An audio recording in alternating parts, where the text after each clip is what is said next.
Hi, everybody. Welcome. Before we begin, just a couple of housekeeping remarks. Masking is encouraged. If you'd like a mask, we have one over there by the former drinking part, now Bookseller's part. If you want to let us know additional.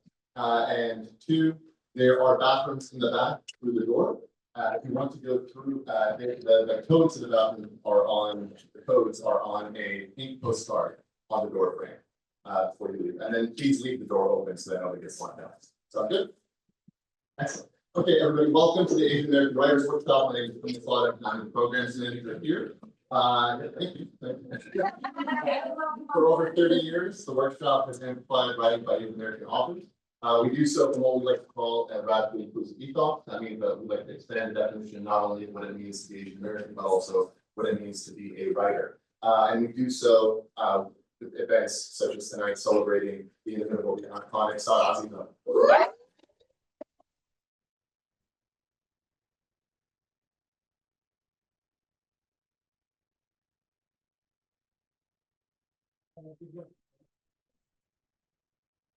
This is a very exciting night. I remember last year when we were celebrating Don King's book and saw you read for them, and he said that we were going to celebrate you and we were going to shout to the heavens about this book and let them all know, let the whole world know. And it turns out we didn't need to. The whole world already knows, and it's fantastic. And it's amazing. We're so very, very happy for you.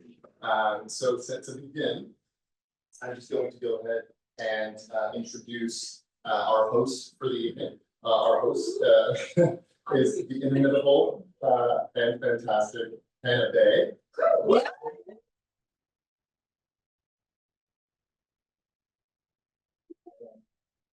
Hannah Bae is a Korean American freelance journalist, nonfiction writer, and illustrator who's outworked on a memoir about family estrangement and mental illness. She is the 2020 nonfiction winner of the Ghinwa Jawhari Foundation Writers Award and a 2021 and 2022 Peter Taylor Fellow for the Kenyon Review Writers Workshop. She's a proud former student of Carolina's. You can connect with her at Hannah Bae on Twitter and at Hannah Bae on Instagram. Please put your hands together for the iconic Hannah Bae.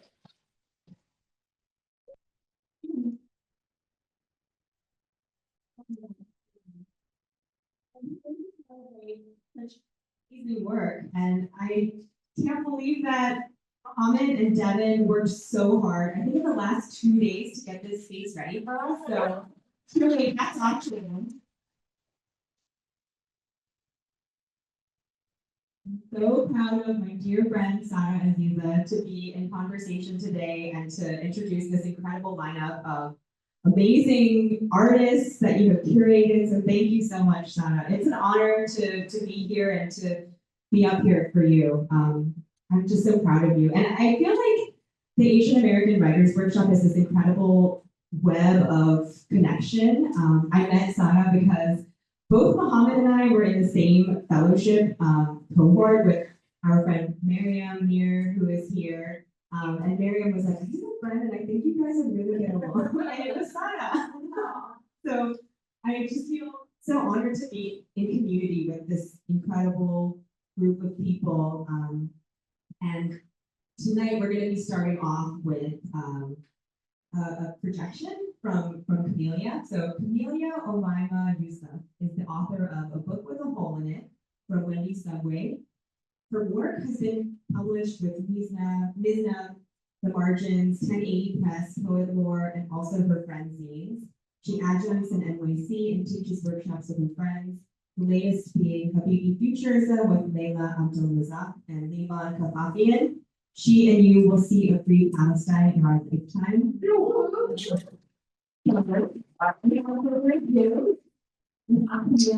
Presentation.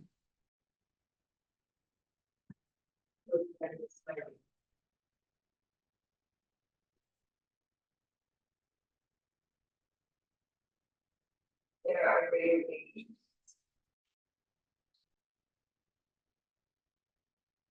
I've gone through this reality with avoidance. I could start without knowledge of the sun.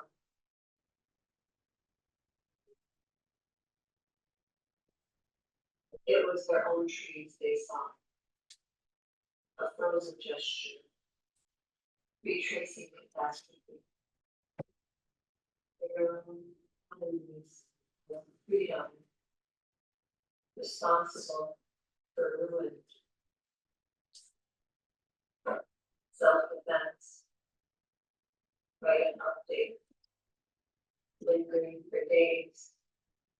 Artificial sweetener. One of the first. Mushrooms. Mushroom. Small velvet sun. Virtuous form.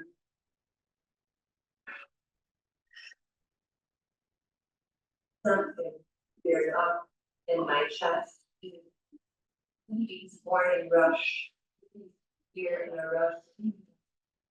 A local upward. Oracular light. My grandmother. Summer. You were forest walk. A pair of photos. His answer quick. Where it ends. Lift to nature. Natured spring. Beneath. Tail. Spectacle. Saturn. Breaking. Unmarried. Breaking. Thick lip. Adorned. Barcode. Consume.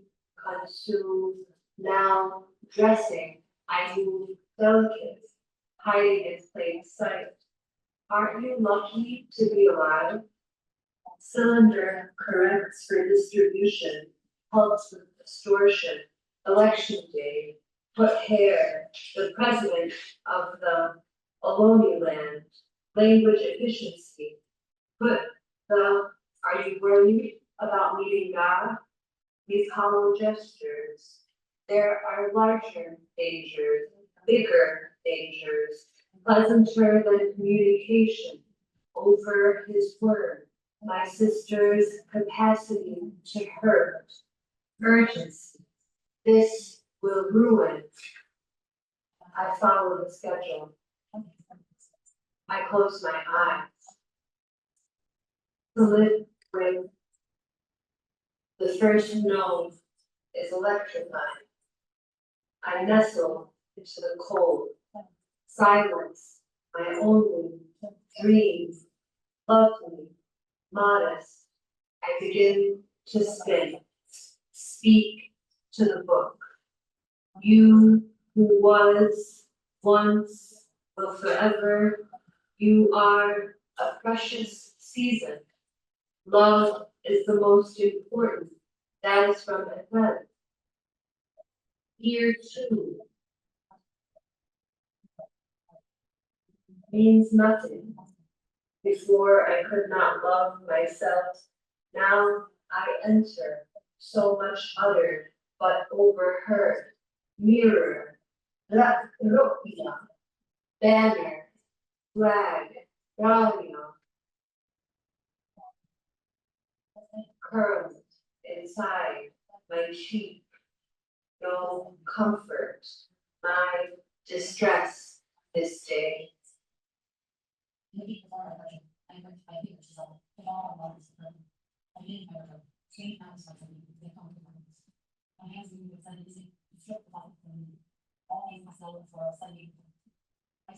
Last cigarette in a three.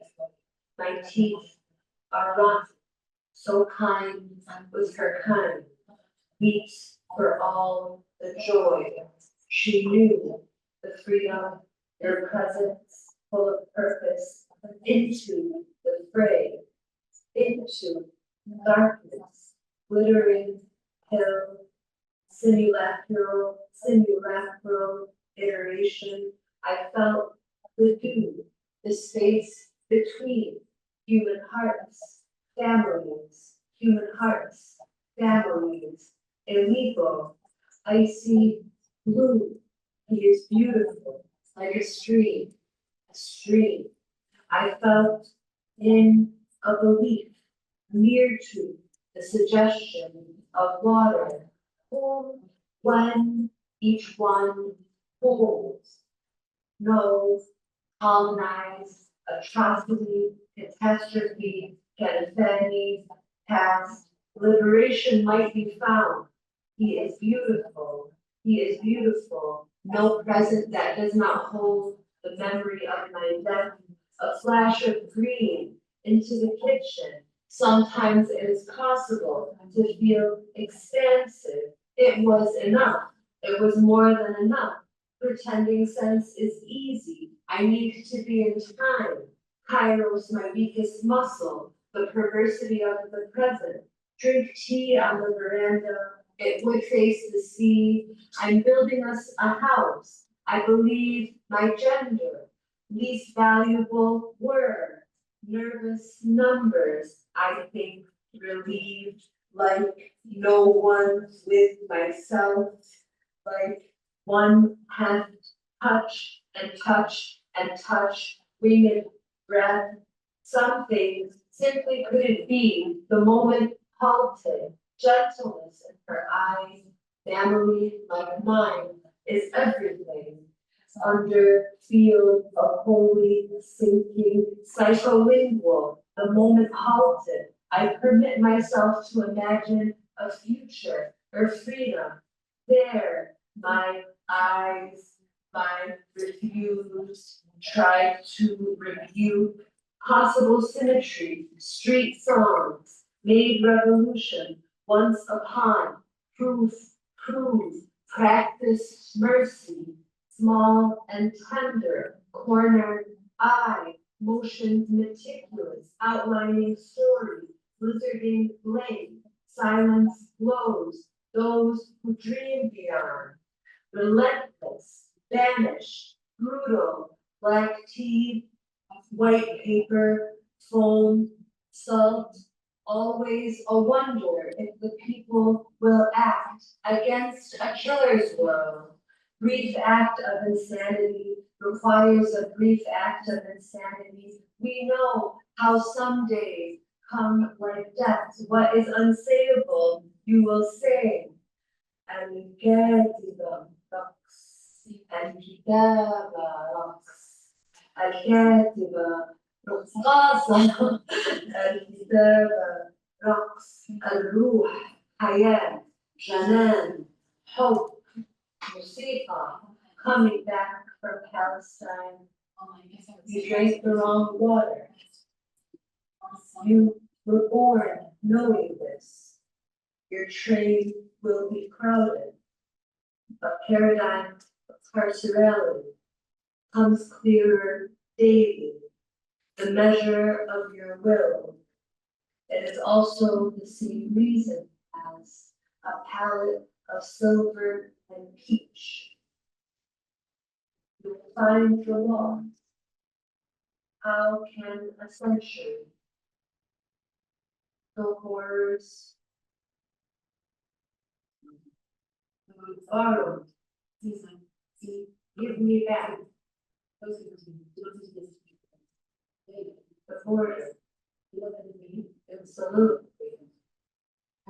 ocean, prayer, breathe the state. They must not mistake. The body is our first field of knowledge, said Ghinwa Jawhari. Some boundaries were horrific.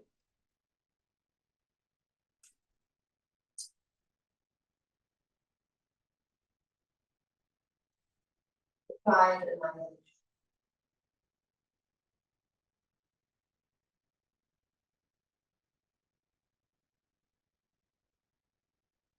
Let's give Kamelya, I think you're being followed.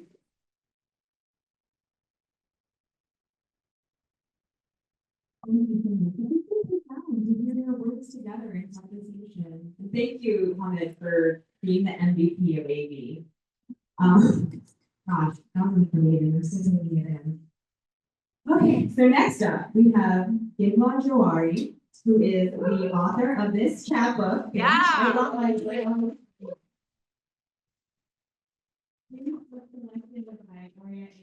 for Radix Media's inaugural Own Voices Chapbook Prize. A recipient of fellowships from Kundiman and the Asian American Writers Workshop, she is the founding editor of Kukash Review. Her essays, fiction, and poetry appear in Catapult, Mizna, The Adroit Journal, Rusted Vanishes, The Margin, Narrative, and Elsewhere. Welcome, Ghinwa.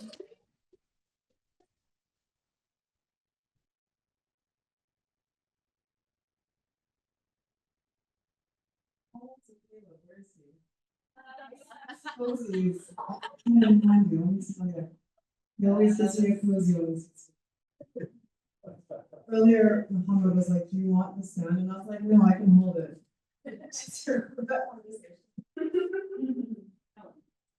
You know, also this. All right. Is this good? Yes. Just look. I wrote two poems for Sarah, and yeah, I'm gonna read them. I'm so proud of you, and I love you. And the book is really good. So thank you for that.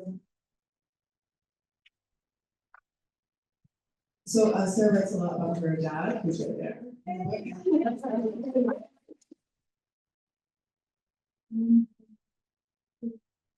Yeah, it's like some of my favorite writing is about her dad, and I wrote about my own dad, and the title is Zabulul. Zabulul in Arabic is a little pigeon who cooes, and my dad learned the same thing in people in Ohio because he writes in the sites both in Arabic. So the title is Zabulul. Tell me what the past is. Describe it as you described the tridents birds leave in the snow, or your mother's hair held its silver prick beneath the veil, and no one saw or knew but you. Or the lonely stone pine you planted as a boy in the square, whose canopy now, 50 years on, trembles with birds, holds in its branches another boy's string, the initials of lovers. All the world soft things I learned from you, O Zabulul, so tell me what the past is to make it soft again. Open with your description the doors to our childhood home, in the suburb on the Green Lake, where everything inside you built, repaired, or accidentally damaged. Walk through in my memory with your boots the foyer where my mother had just mopped. Before your life failed you, and before our departure to the world of dreams, come upstairs again. Kiss our foreheads as you did every night on your return. Adjust the blankets so no part of our arms are bare. Zabulul is the past a poem that arrives in sleep, which for the rest of our lives we struggle to remember. One year you looked at me and saw my mother, you warned that Ghinwa, your eyes can butcher, be careful with the hearts of those who trust you. You'd already taught us by then how to walk through the garden with a hovering foot, how to trim basil and mint so it could keep growing. You'd already cut my bangs, quote, almost straight. Sent me to school with the rubber band from the grocery cilantro when my scrunchie vanished. In the empty lot that would become the drive-in movie theater, with abject trust, you handed me the wheel of your Chevy and said, "Drive, you're smiling." Not a morning passed where you did not fill our pockets with cash, our heads with irresponsible possibility. Because you believed I could do anything, I did. When I say the doors of my father's heart are made of glass, I mean they lock to no one, keep to themselves nothing. I mean I learned from you that love is a clear endeavor. It does not know how to keep a secret. It does not block the sun. It recites to you without embellishments the past, and the past ambushes you with hope.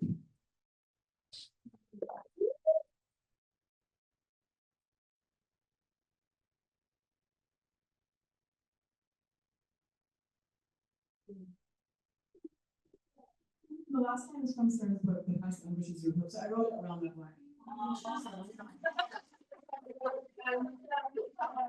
Okay. This last one is more, I guess it's lighter, but I was told it also wasn't right. So. Oh yeah, that's true. Sometimes before Israel bombs us, sometimes if they're feeling it, they'll drop flyers on the cities that they bomb. And the flyers are really chaotic and horrible. It's like really insane things. I was thinking a lot about how joy is, resilience, and but then what's weaponized and whatever. So this is just a fun Lebanese riff. It's called Joy in the So-Called Doomed City. They dropped pamphlets again on our houses where in incorrect Arabic they warned the end of the world is here. We wrote underneath this, so let's have a party. And picked the loose pamphlets from our beautiful gardens and green hilltops, adorned them with ribbon and pressed flowers, corrected their embarrassing grammar in Haram al-Shum, sprayed them with our perfume, and passed through the town slowly, with music in the car, and small mesh bags of Jordan almonds and pastels. We invited everyone in the so-called doomed city, which has been so-called doomed many times. The would-be brides and their proud grooms, the students who miss their classmates, the grandparents too fragile to travel, and empty, enormous homes built for hosting, the shopkeepers and pharmacists and mechanics, and anyone gorgeous, which was everyone, like anyone. We were grateful for the reminder that we were overdue for an end of the world party. Actually, it had been a while, we were all in the mood to see our lovers or friends who were visiting for the summer, or the kids turned adults we remembered from school, and we ached to dance, spend with the musicians who brought their instruments in a hurry. No need for the French RSVP or the English +1, because the response is always, yes, Akid, I'll be there, and the plus is as many as you want, Habibi. Like all the other ends of the world, everyone bought new clothes for the party, as if we were engaged all night. The lights shimmered up the guests' gold and eyeshadow. We set up a will writing station where we could forgive debts and return borrowed books, and even promise rendezvous in the afterlife. We fought over who would cater, who would pay, who danced the best, who could convince the shy ones to dance, and all night our laughter floated to their miserable little planes, drowned out the wine of their drum, and even the blasts, which should not deter us from our destiny. And we held onto one another's hands for dear life, because it was the end of the world after all. And in the so-called doomed city, now was the time to confess, to admit, to fall over one another in gratitude.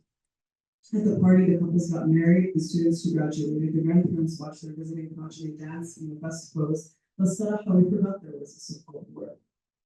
The closest they've gotten to the spectacle is in their crosshairs from the sky, and I pity them, I truly do, to have never been invited, to have missed the party. Thank you very much.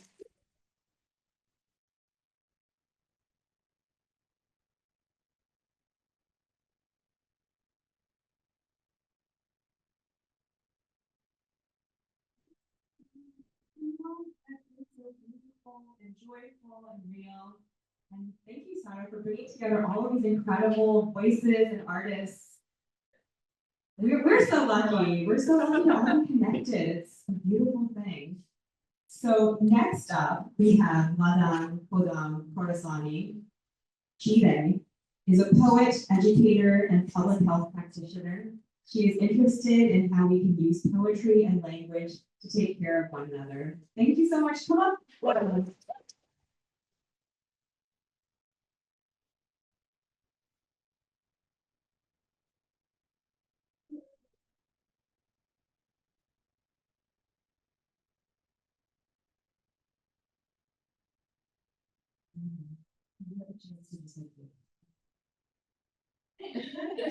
Can I invite you to just like stand up for a minute, just to like take a look? So I can see you more.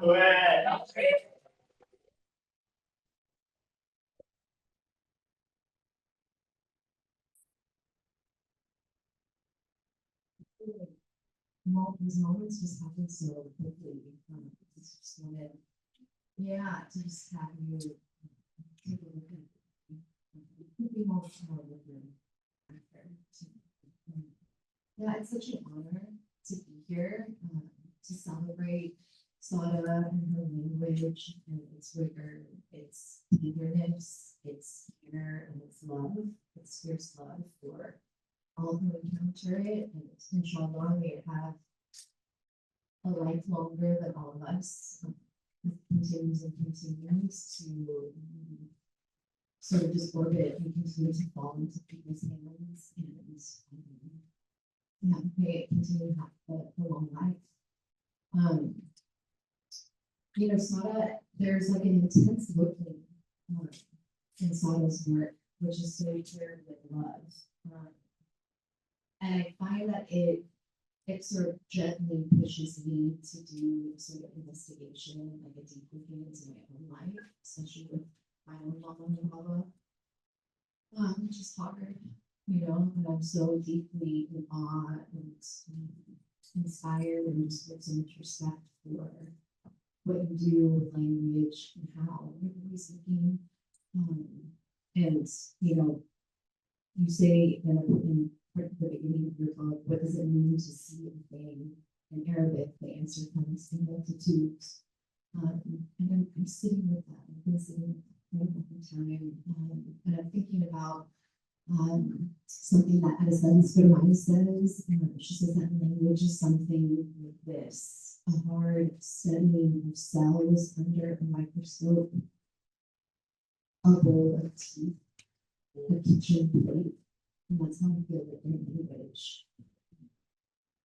And just that such a failure in terms of how I can describe how what your language does. I was saying something just really complex. A hard study of cells under a microscope. I'm trying to do that. Yeah, such a beautiful and rigorous and tedious and tender how it can be important in such a fierce and loving and careful way. So thank you. I feel like I have, yeah, I can read a couple poems, but I wanted to end with a Nazim Hikmet poem for Sarah. But I wanted to, I guess, start with a poem that actually I wrote for Sarah back in like November 2023. I wanted to read that and then dive into a couple of poems about my own mom and my life. And then, just thank you. What an honor it is to be here alongside all of you and to be looking at you and to be celebrating this period and this Sunday.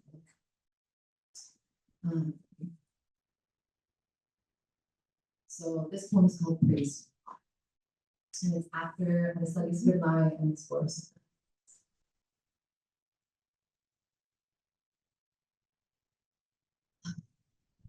It's just, yeah, an honor to be here.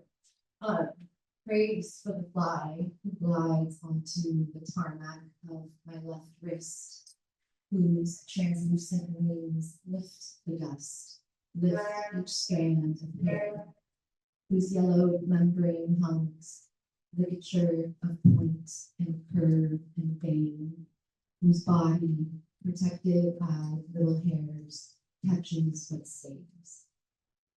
All that touching and learning, all vascular and bulbous and true, its eyes which witness 7 times sooner than a human eye, and so is difficult to surprise, is difficult to kill. Ligament of star, you are who you are, alhamdulillah. Heart and hope, croon and prayer. May we roar the abundance of each name, each body, each tender thing, until the sky rose.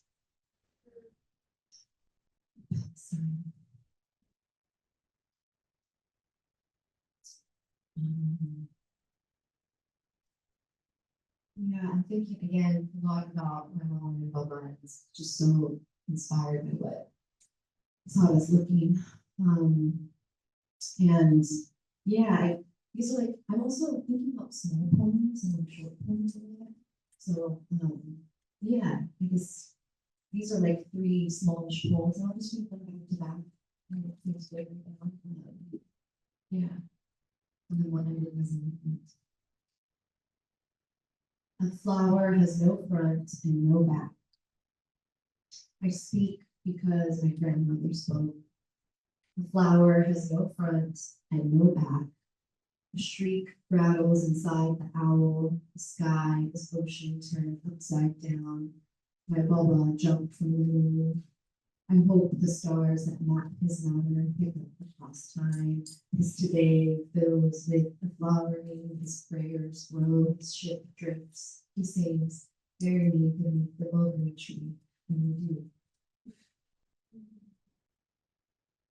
Ambition, the dandelion, a place, a stage, perpetual costume change, transforms yellow skirts to white star.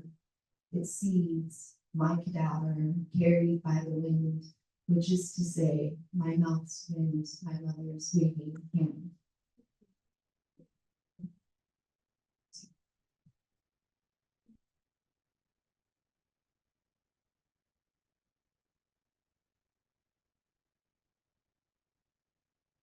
Racehorse. Even our dreams run away.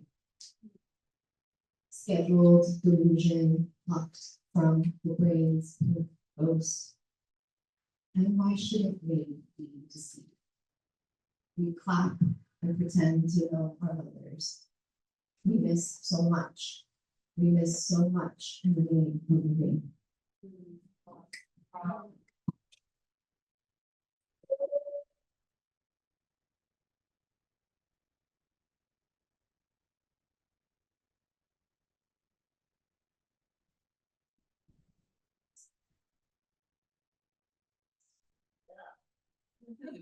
Oh, thank you for that.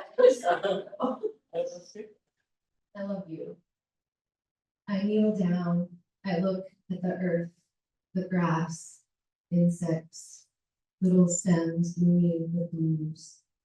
You are like the spring earth, my love. I'm looking at you. I lie on my back. I see the sky, the branches of a tree, storks on the wing, a waking dream. You are like the spring sky, my love. I see you. At night, I light a campfire. I touch fire, water, cloth, silver. You are like the fire licks beneath the stars. I touch you. I go among people. I love people.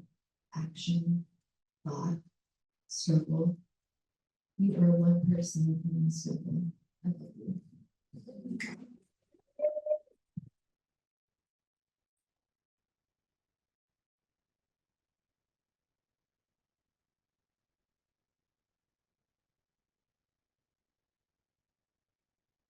Thank you so much, Ladan. Wow, I can feel the love in this room so intimately. It's really beautiful, and I just love how all these words and works of art are in conversation with each other, talking about our ancestors, and yeah, the love is just so real, and I'm so grateful. So next up, we have Sinno. This is the new bio. Sinno wrote their own bio in the third person. They hate that we have to write these things.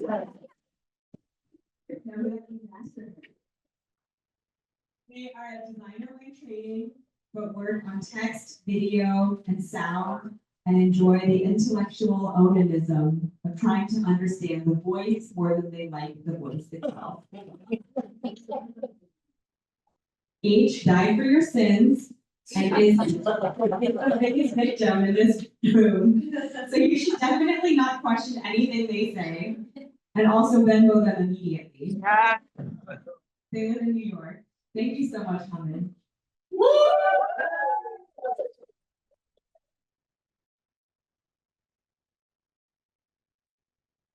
I messed up the sound when it was trying to adjust the video. Can you hear this?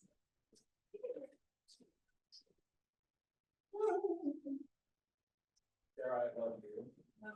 Sorry, I'm always a mess like this. Okay, we're just gonna see what happens. Apologies to the people.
No, but it's just, that is not. Okay.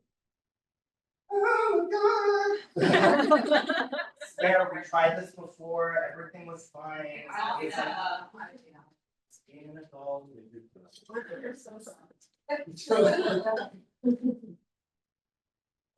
One last time I see that, it doesn't work. I'll think about throwing myself. Perfect. Good watch.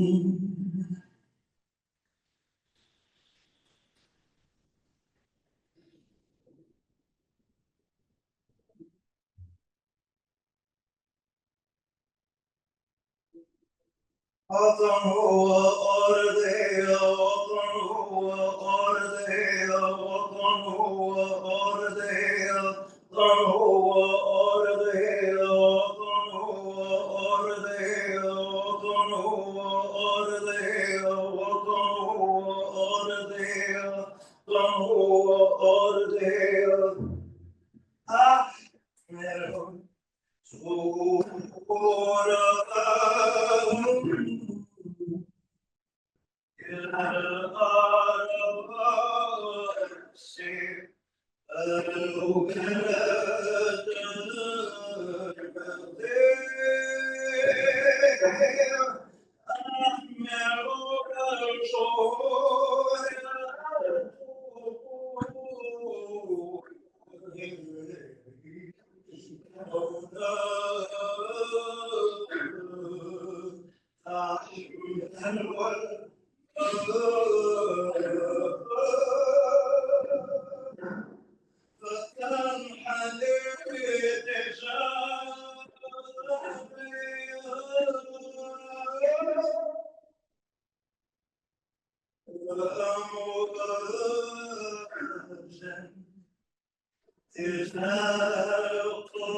تجعل مننا معارضات عن ايادي اشر طفل.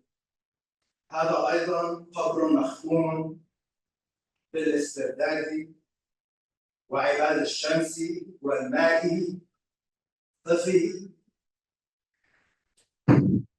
هذا ايضا قبر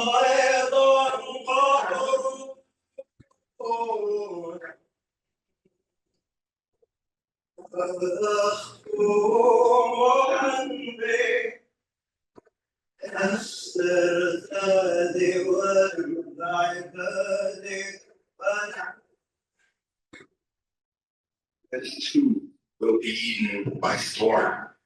This too is not yet ocean. This too is why butters, pools, clouds of pearl.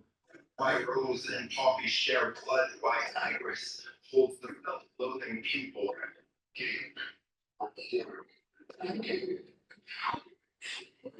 His white brown skin reaches down the sun, but emotion makes communion.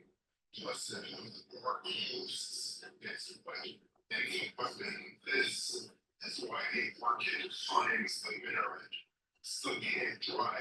He keeps against the hostile architecture. This is why all ends in fuel and ocean.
The sun,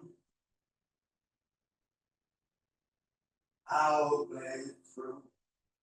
Ligaments, ligature, migrants of spine and trade. The ossified horizon of once but sea.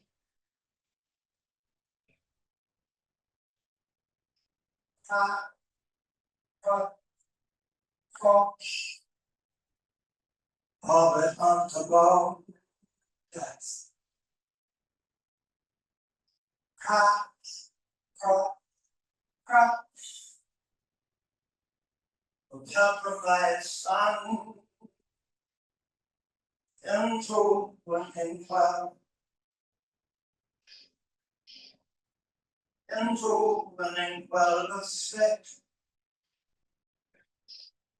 and brush, stroke, calcified ego that watches over you alone, but further cannot form. Faster, faster, faster, faster, faster, faster, faster, faster, faster, faster, faster, faster, faster, faster, faster, faster, faster, forming vessel, vessel, vessel, vessel, vessel, right? Oh.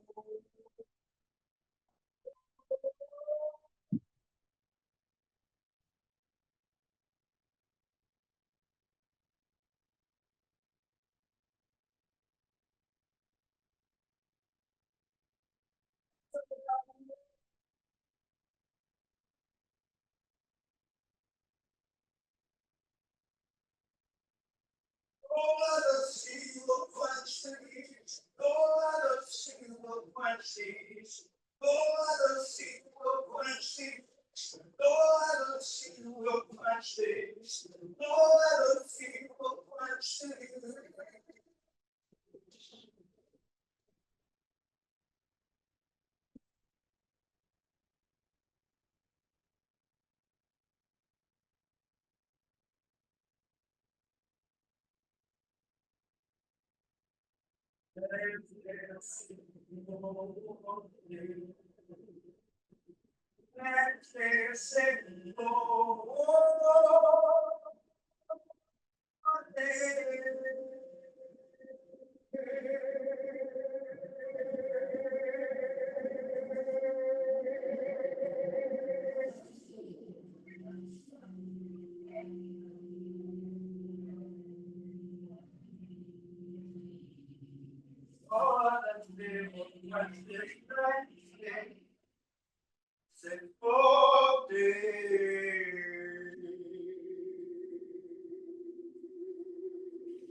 Oh my God, Hannah, you have such an arresting voice. That was so stunning. I think we all felt it in the acoustic vessel of our bodies. Ooh, what an experience to be here with all of you tonight.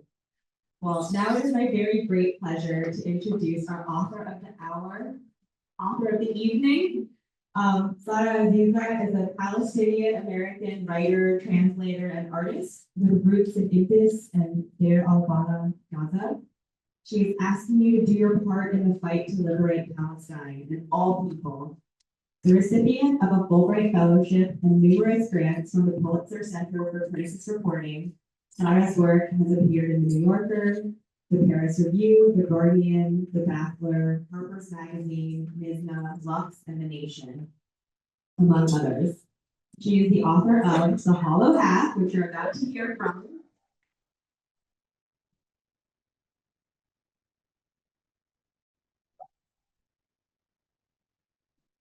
A genre-bending memoir of Palestinian diaspora, resistance, and return. Sarah, thank you so much for reading for us tonight. I'm so excited to hear from you.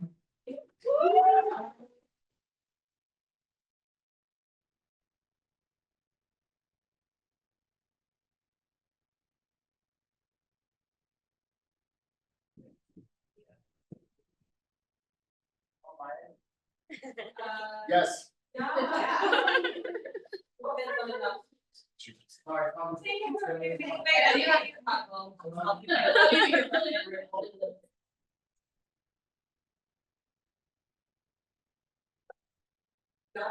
Oh, thank you. Thank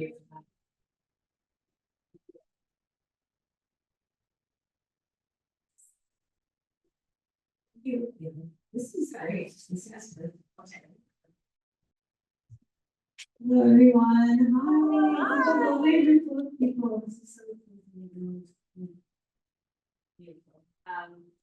Can we give it up one more time for everyone who just read and shared?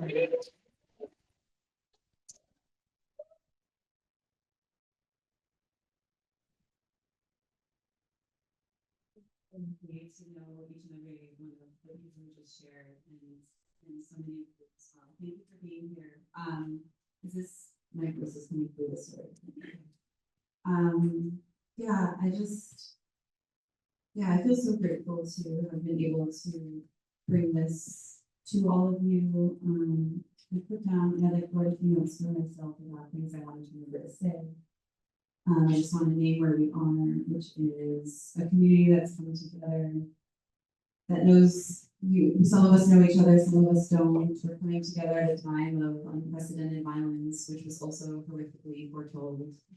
Here we are, here we are. There are more of us here than we know. So many of us brought people with us today, unseen presences, beloveds. And there are those that should be here too. We live in a time of thefts. And I wrote a lot of this book during the current escalation which we call the genocide. It was wild and painful and rewarding and miraculous in the sense that I didn't choose this book, but I believe has its reasons for being here. So thank you for many ways that a lot of you supported the work that brought this book possible, made this book possible, and for trusting me with your time tonight. Yeah, I hope that, writing is not the end all be all of resistance. This book is not going to free Palestine, but I hope it can be a little bit of food, a little bit of comfort, a little bit of remembrance, a little bit of reminder of what we're fighting for, who we're fighting for, who we are.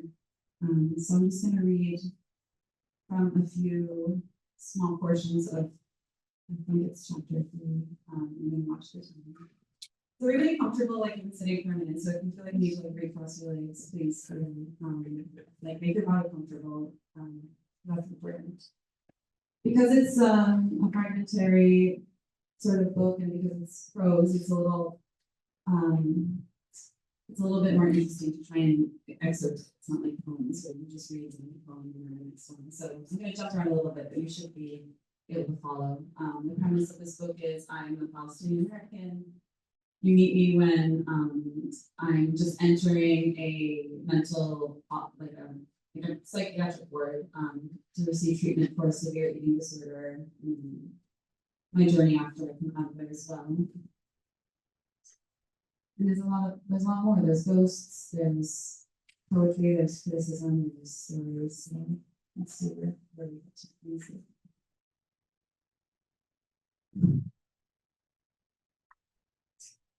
But you'll be fine, right?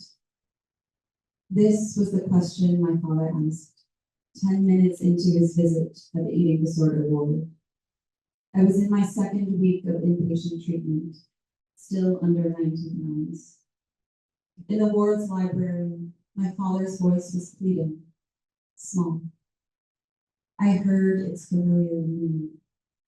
Sitting across from a corpse, he asked for permission not to see.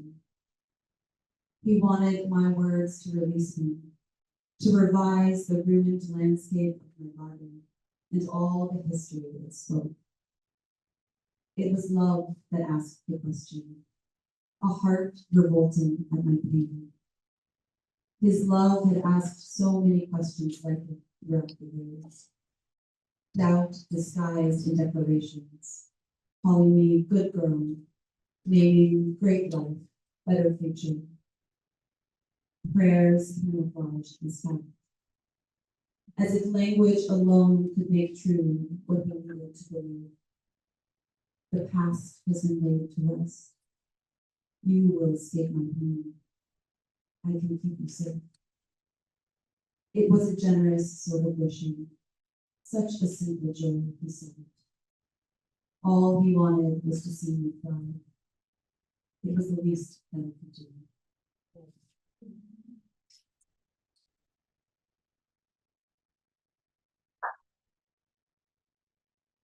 Where we meet me, as I'm just beginning to search for the bigger truths about my grandmother. In the realm of maps and records, her trace has always been swiped. Born without a birth certificate, her name was first written in 1955. A UN worker made the inscription, once in English, once in French, and handed her the paper slip. Her name, a token traded for sugar and meat, in languages she couldn't read. She would have been roughly 30 then. A refugee of 7 years, mother to a daughter and 3 sons. Before, in her Palestinian village of 600, names were kept by heart. She was bint Muhammad al-Mukhtar, Ibn Youssef. Her lineage, a chain of masculine names, a tether to time and place. Her town, Ibdis, first appeared in Ottoman files in 1596 and may date to the Byzantine period between the 3rd and 6th centuries as Al-Balah. Hurriya was the name given to her when she was born. Hurriya, easy to mistake for Hurriya, freedom. Sometimes I wish that was her name. The meaning of Hurriya is not fixed, but hovers around beautiful woman. Sometimes translated as nymph, a word found centuries back in poetry and suggested in Quranic verse. In English, it can also be rendered as dark-eyed beauty, sometimes virgin of paradise. Some hadith, hinting at colorism, describe a woman so gorgeous, her flesh glows translucently. Is this what makes an angel? Something desired and vanishing? She was translucent for me too, for all those years. Sittu, which means grandmother, Sittu lived inside the days and language that I knew. Hurriya was a vapor, a dream seldom told. Yet her girlhood was a sturdy-bodied thing. Her name double known. Daughter of Mukhtar, chosen one, a mayor of sorts, a man appointed to lead village affairs. For her, mother was multiple, raised by her father's several wives. Then, after her father's death and mother's remarriage, she was tended by a sister-in-law. Like most other village girls, she was never sent to school.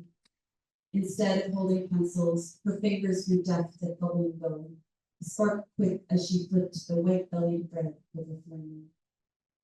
As a young wife, she carried lunch daily to her husband in the field. Passing neighbors on the way, they embroidered greetings in the air. She set down the basket of bread at her husband Musa's feet. May Allah give you strength. Receiving, he returned, may God bless your hands. After eating, she yoked her afternoon to his. Together, they sowed ancestor soil until evening called them in. These were the days tucked inside her, hidden from my father and from me. Hurriya embalmed her childhood in silence, Ibdis shrouded in vague myth. My father would not glimpse this history until decades later, as Hurriya led him through its ruins, the past spelled in scattered stone. His timeline began in al-Balah, a city in Gaza noted not for sycamore, but its date palms. He was born there in 1960, his birth registered by the Egyptians who, in 1948, replaced British occupiers after halting Israel's southern advance. On his birth certificate, Ibdis hovers in the white space around the words Gaza Strip. Like any child, my father was born to trust. Gaza was Palestine, was home, was the world. Ziad loved the small path his days carved, barefoot, between his mother's lap and the beach. Mornings he woke to the coo of pigeons, a flock Hurriya raised and cooked on Friday after prayers. At these meals, he jostled his brother for a double portion of the meat.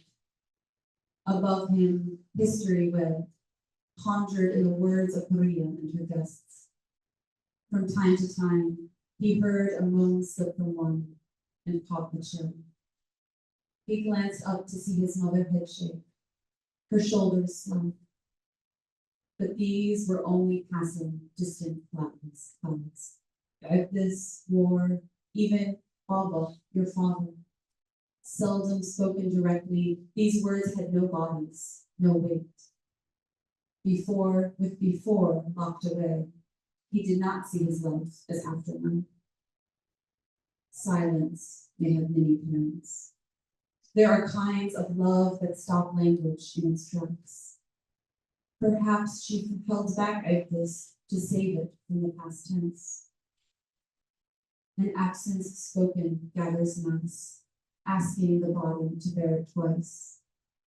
Or maybe her silence was a refusal, a declaration that grief should not be her son's inheritance.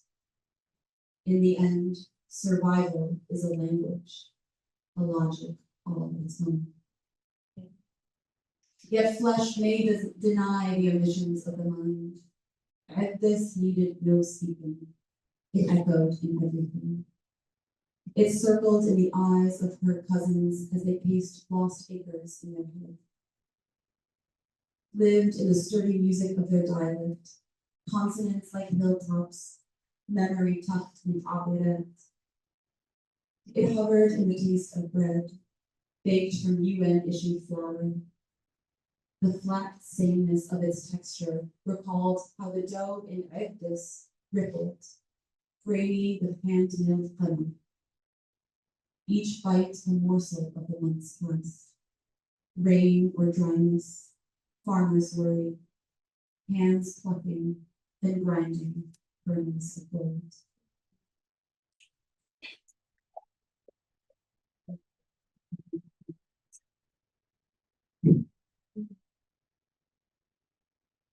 The first quake comes privately. My body, which weeks ago was pounding half marathons on little food, is coming suddenly apart. Headaches knife my skull sockets. One shoulder inches toward my ear, then locks. I ask C to rub my muscles, but his fingers find stone. I try ice packs on my forehead, Tylenol down my throat. The aches refuse to budge. Outside, New York City is still runny and gray, still frigid with virus fear. Once a week, I speak to my therapist. Most of the sounds I make are sobs. Between the single weekly appointment, I build my own archive. I lose myself inside hours of transcribing my father's voice. Together, we stumble towards specificity, slowly recover details from his own memory or in the stories held by relatives we reach over WhatsApp. Uncles, grand-aunts, great-aunts, cousins, they are surprised by the sudden, deliberate inquiry. Histories shift inside skins, find their ways to meaning words. English, Arabic. We grew hope, mishmish, almonds, lots of almond trees, I remember, all those different kinds of okra. I throw myself open, their language landing inside. I am captivated, devoted to all I have not known. I have only the vaguest notions of the present, grim meals I press through, a body I try to ignore. Meanwhile, each particle of history pulses me, vivid with texture and sound. This Palestine is different. More than fingers placed on globes, more than I found in years studying its history. Different too from the newsreels, the fractured landscape I have visited as an adult. This is the Palestine of my inheritance. Brilliant, complicated, and sliding into loss. Full of bodies and limbs, I rush toward it, ravenous, headlong, failing to notice the tremor as it builds. Then one day, crossing our living room, my back goes white hot. A violent cramp seizes me from hip to neck, jerking me backward as if by a savage, unseen hand. It flings me to the couch, where C comes running to the sound of streaks. The pain is unlike anything I have ever felt. As if my ribcage is zipping to itself, fusing with my spine. My muscles roar, and ache so raw, I taste blood.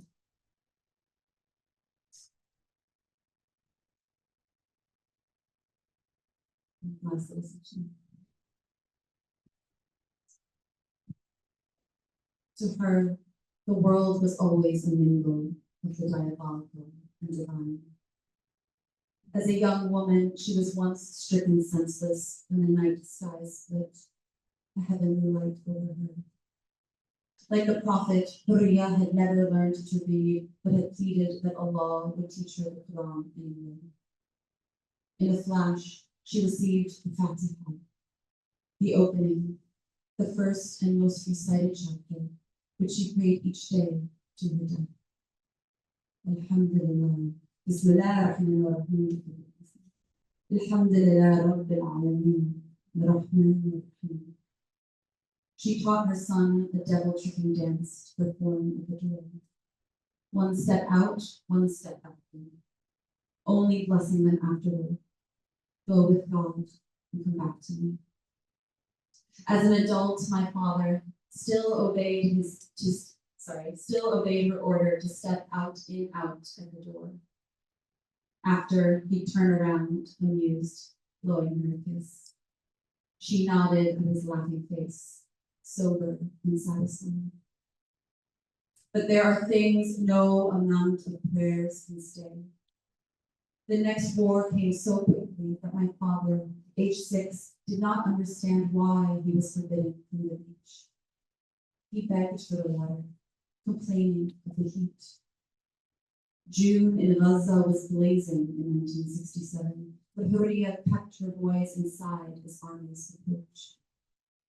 She and the neighbors had dug a trench, ready if the bombing came too near. Bored, little Ziad crawled in the side of the shaded hole. Looking up, he felt a static in the air, but could not read his mother's words. A plane ripped the air above their heads. Eardrums splitting, he cannoned to his mother's lap. Ibrahim, 17, begged his mother to let him fight. He'd heard some men, teens, fathers, retirees, had stored up arms somewhere. By the time she relented, he found only abandoned streets. A bystander approached. Go home, he said. The fight is already lost. He added a bitter joke Ibrahim would repeat for 50 years. We'll drink tea in Tel Aviv tonight. What he meant was, there is no more night for us. Western historians named the conflict the Six-Day War, but for the Arab world it was an Nexa. The setback. Nexa. The long shadow of Nekba, the cruel younger brother of catastrophe, reminding that there is always more to lose.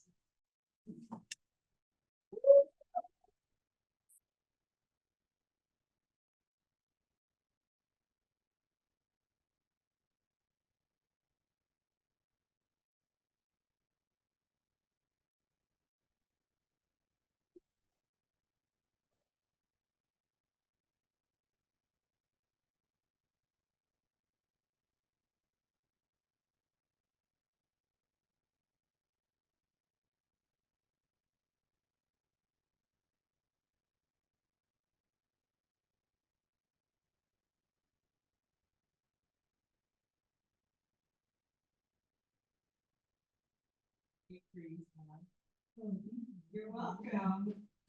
I didn't know what you were going to read, but my questions are very much aligned with what you read, so I'm so excited.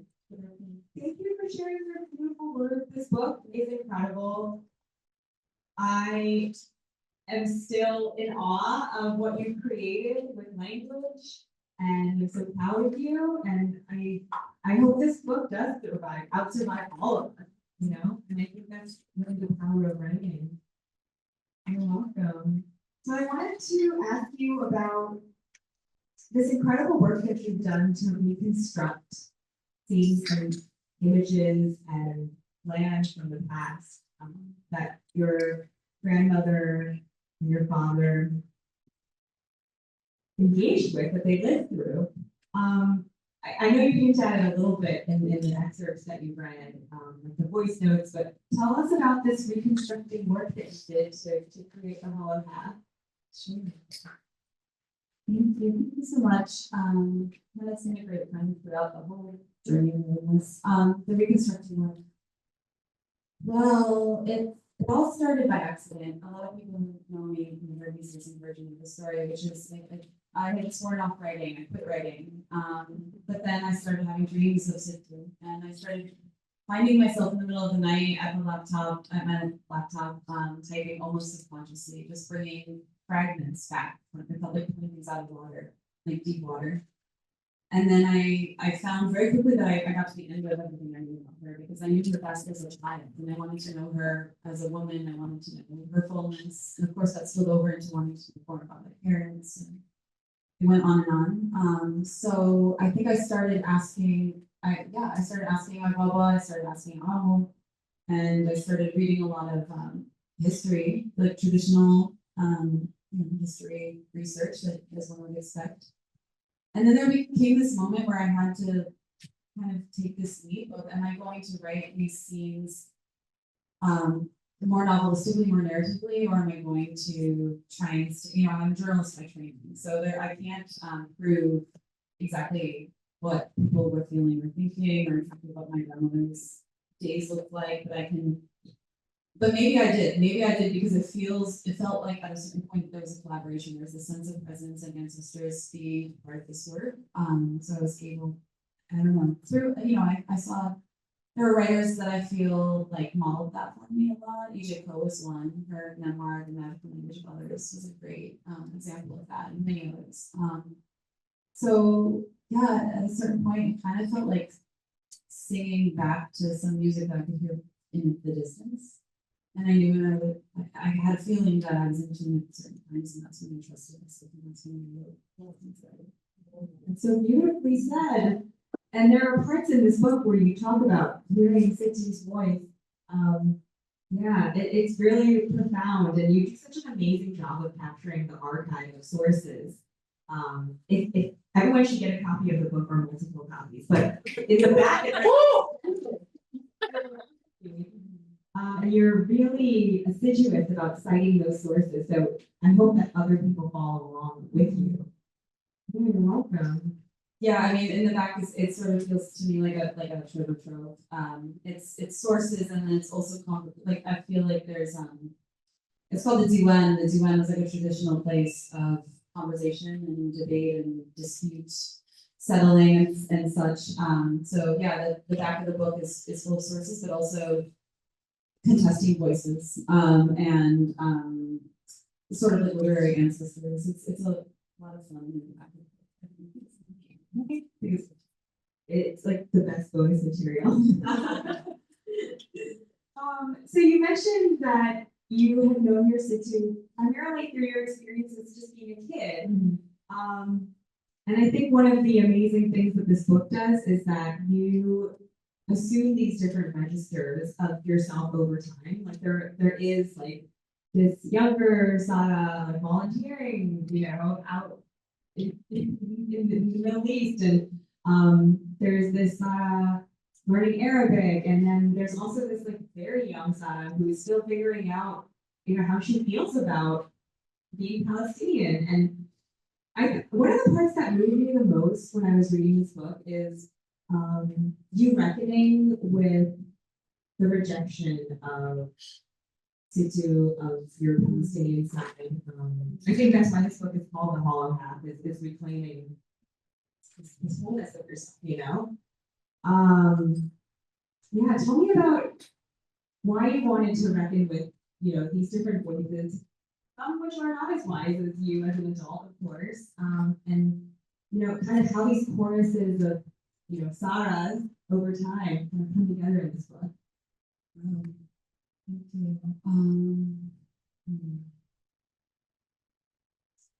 There was this beautiful sense of becoming almost like my own ancestor. It's hard to explain, but it was this book kept pushing me to, and writing's not therapy, but this book kept pushing me to go to places that I was really afraid to feel and see again. But I don't know, one of my devotions in writing this book was to honesty, one was to love. And to be honest, I had to just face the horrible things, what felt like some of the most horrible things I did. One of the biggest ones being I rejected my grandmother for a while, the part of my childhood where she was living with us in the US. And I was being made fun of for her and for speaking Arabic and things like that, the smell of like her food. that was one of the most horrifying discoveries, even doing my archival research. I found my old diaries and like I saw that like I really pushed her love away for a while. But a lot about the anorexia was an inability to be here and be in my body, and there was this incredible disconnect between my physical presence and, you know, we don't choose what we carry, we don't choose what we're born into. So I think there was just this disconnect between my body knowing and remembering and carrying these things, and then this narrative in my head that was so skimmed, it was so narrow, it was so it was an attempt to control. And to survive, I needed to learn to surrender. So the person that I became and the book that grew out of it, all of it became a letting in, a letting in, a letting in, and a layering and a layering. And that was one of the biggest like structural challenges of writing this book, was like how to figure out how to manage all these layers and all these selves. But what I mean by becoming an ancestor is I learned to love all those parts of myself, and I learned to let them in, and it was healing, and it also it was just one of those moments of feeling like time is not linear, and those presences, those selves are also ancestors or descendants. I don't know, it's hard to explain, but I think it was coming to a place of acceptance and then eventually love, and then now it's trust, because now other people get to read the book and have to trust that these ugly parts of me that are out there in the world, that there's a purpose for it. So that was a real concept of that. It made perfect sense. Time is not linear. Life is not linear. Time not linear. Yeah, I really hope that everyone reads and sees what you're talking about, because it is so amazing to behold as a reader. Yeah. The book starts with the translator's note, and you know, for all of us who just heard what you read, it's clear that you weave Arabic through. It's very much a part of this book. You acquiring language too is so much a part of the story. Can you tell us a little bit about how that relationship with Arabic became such a big part of the hall? It's a great question. Not very consistent. Yeah, of course. So the translator's note is it's not a traditional translator's note, of course. So it's introducing the reader to something that's going to be threaded throughout, which is each section is divided up by an Arabic word. And the translator's note basically is a defiance of translation. It says like translation basically is a lie. There are things that you won't know when you're inside of a language, if you belong to a language. And I think there were decisions I had to make about how I was going to treat English as well as Arabic in this book. Because another thing that I was groping towards in my recovery and also in writing this book was using language on my own terms. I feel like because I'm Palestinian and American, and I've been code switching and passing and not passing and living in Saudi Arabia and Jordan and here, I'm constantly trying to make myself legible to whoever's right in front of me, and that's extremely it's very limiting, and it's almost like, you know, I was going to use a very violent metaphor, but it's like removing prisoners. And I didn't want to do that anymore, because I think that was part of what I was trying to resist. So I realized that there, like in my head, as I'm trying to feel into a moment or an emotion, the language that comes to mind is mixed. It's either English and Arabic, or it's only Arabic, or it's in English that sounds like Arabic. So I decided to try and put as much of that in the book as made sense, and maybe a little bit more, because I wanted to challenge readers who are Anglophone, who are used to everything being completely on their terms, they're obeying the rules of grammar, it's Fargo, it's Baffler, I think, that says like typos are anti-colonial or something like that. Like actually great English is actually yes? Yeah. Oh yes, okay. See Chase afterwards for more. But yeah, so there's something about deciding to take English on, bringing English onto my people's terms. So so it was bringing Arabic into that was part of it, and putting Arabic on the text on the page and not always translating it, sometimes translating it.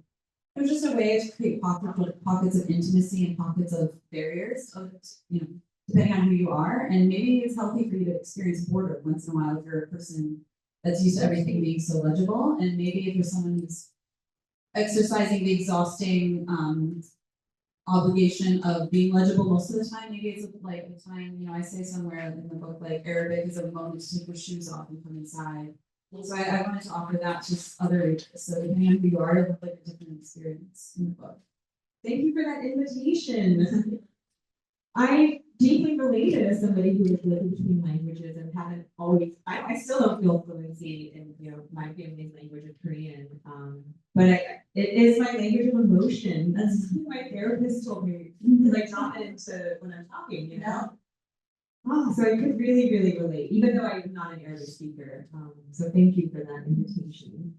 I think we have time for just a few questions. I know that I'm sure that so many of you have words that you want to share with Sarah. So please feel free. Okay, Mohammed's gonna run around with the mic, so please don't be shy to ask your questions or share your words.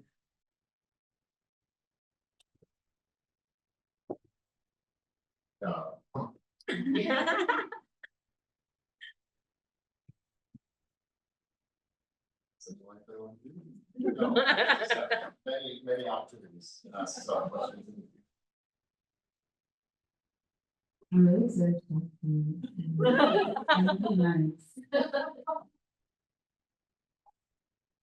Nice.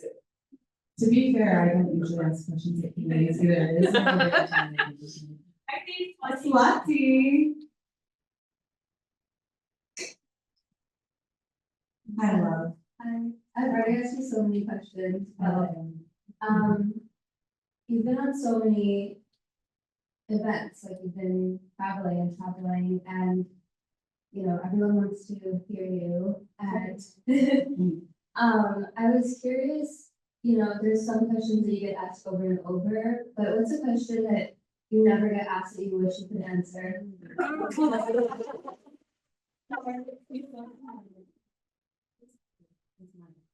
Whoa.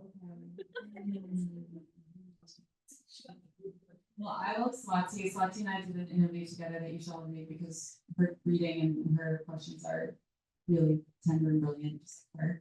I think what I would love to have more conversations about, and I think it'll happen as the book's been out more people can read it, is about the end of the book. Actually, my very first event, George was like trying to ask me a lot about the end, and I'm like, I don't want to do the end. But just in general, like the name of the last chapter, and it's twice as long as every other chapter, and the name of that chapter is Muqawama, or Resistance. And that's the chapter that I wrote completely after October 7th. And it was a wrestling with my question, watching the annihilation of Gaza and my people, trying to write, you know, I read a really heavy passage because I know that I'm in a space, that was all from the chapter called Nekba. I know I'm in a space where I can do that, but there's a lot of joy and beauty in the book, I like to think. So I was in this place of I'm trying to resurrect like the beauty and joy of my grandmother's childhood in Mandate, Palestine in the 1920s, and feel like smell the smoke of the fire that she baked her bread over, or my father's return to Gaza as a teenager and jumping into the Mediterranean and visiting. I was trying to do that. I was trying to be alive inside of full esteem, all the parts that have been taken, and I was watching it be taken again. And I was standing there, asking myself what the point was and what I was doing and how could I possibly also do this, you know? I do want to resurrect these things. I do want to hold these things. I do want to take them. I do want to offer my body as a vessel and bring them back into the world. But how do you do that when you're watching so much taken, so much broken, so much destruction? I had a conversation with my father a few months before October 7th, and he was saying, you know, your health has come a long way. Keep getting healthier. You got to get healthy because it's going to be a long trip when we go to Egypt and when we pass through Rafah and we go to Gaza.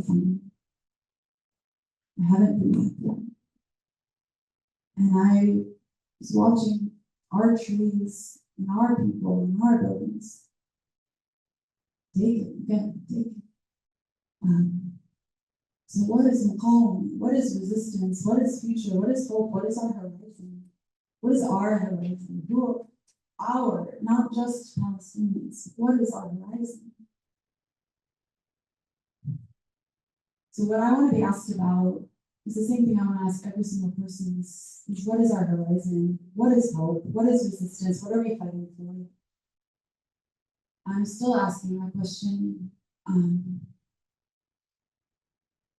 But what I tried to write toward in the end was not an answer, but a place to start, which is the word no. No, it can't be this. We have to refuse this. We have to, it's not this. No.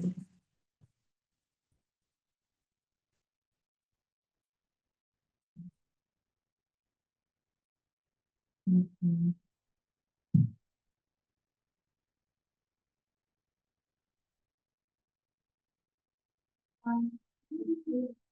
This one is also a bit about the geography of the part, and then we can start doing the music.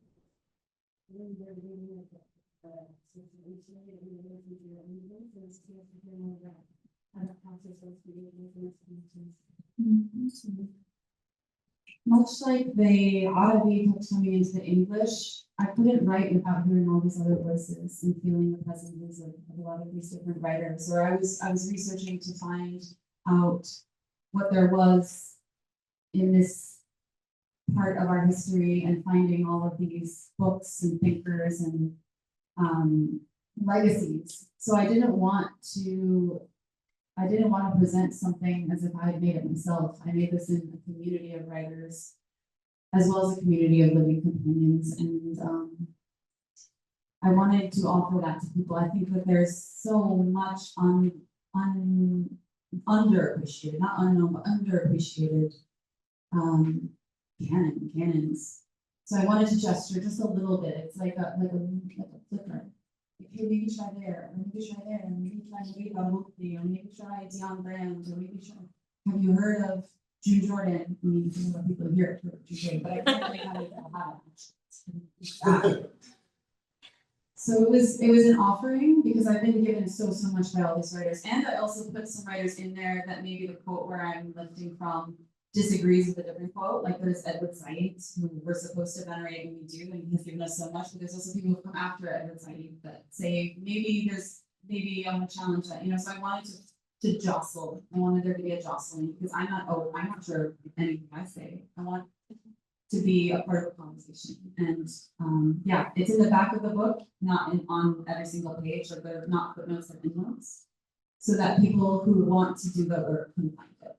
And there are footnotes that are on the page that you notice are different, and those are all the imperial documents. They're all like executive orders that are dispersing more weapons to Israel, things like that. Those are on the page right in front of your face, whether you like it or not, because that's how empire is. It's like material realities that are really unfortunate that we can't step around, and we need to reckon with that. But then there's all this richness that's in the back. That's for those who search.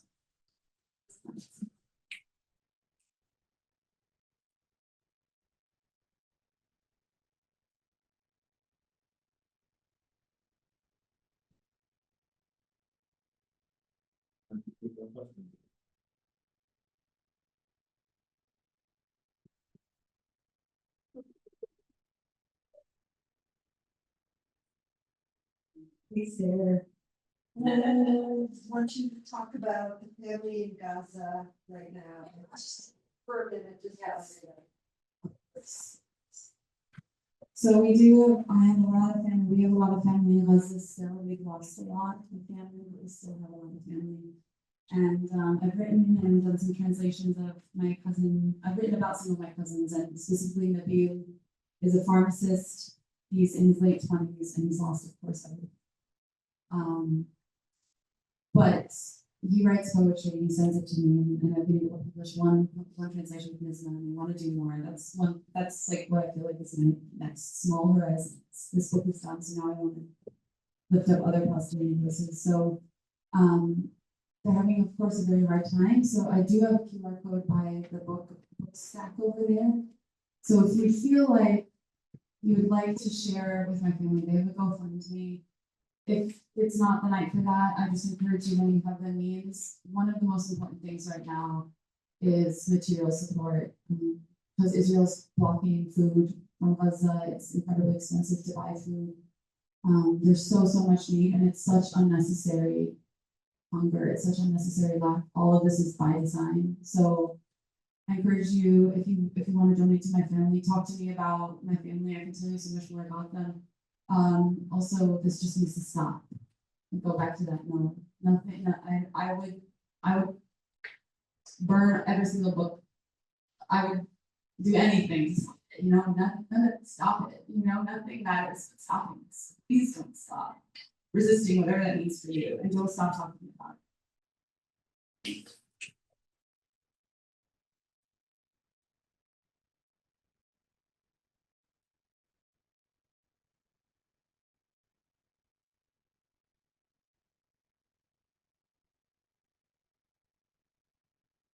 Other questions?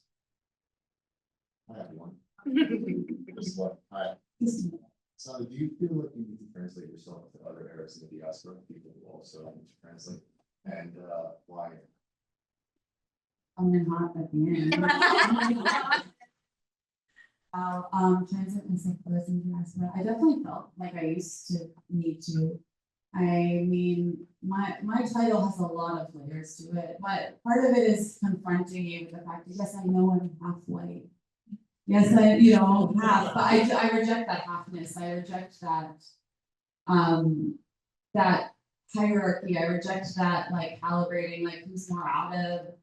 Like, have you lived there? Have you not lived there? How much Arabic do you speak? I used to feel very insecure. So what I would do is I would just shut up and recede and just let people read me how they read me, which is probably pretty whitewashed, probably pretty whatever. I don't know. I would just be very quiet and just let other people be the Arabs in the room. And that's what I was doing up until this book happened. I mean, I was writing, as a journalist, I wasn't even writing about Palestine for a lot of reasons, which I talked about in the book, but this book happened, and it's all out there now. You know exactly, I mean, you know a lot of anyway, what I have to offer. You know how many years I've lived where, and how American I am or am not, but like, why would we play those games with each other? Like, why would we try and size each other up and make each other feel smaller, or like, no, I mean, I talk about in the book, Ladan Khoddam-Khorasani, like our patron saints. He married a Danish woman, and he talks about his children, and they're the quintessential story, which many of you probably heard, Mama, am I Palestinian? That story, it's in the book.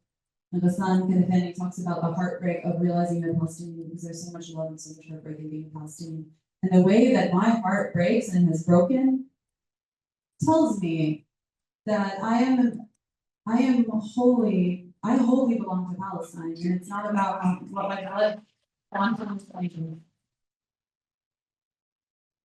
Palestinianness is an orientation, and it's a belonging, and yeah, those are the colonizers' games.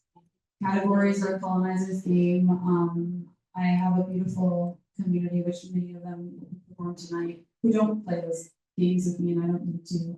So I try really hard. Every once in a while I get a little stand up, but I try really hard not to worry about translating myself. There's a lot of other ways that's a challenge in this world, but because there's so much more important work to do, and I know that the love that I have is more than 100%, and I know that if it's good enough for kind of family's son, it's good enough for me.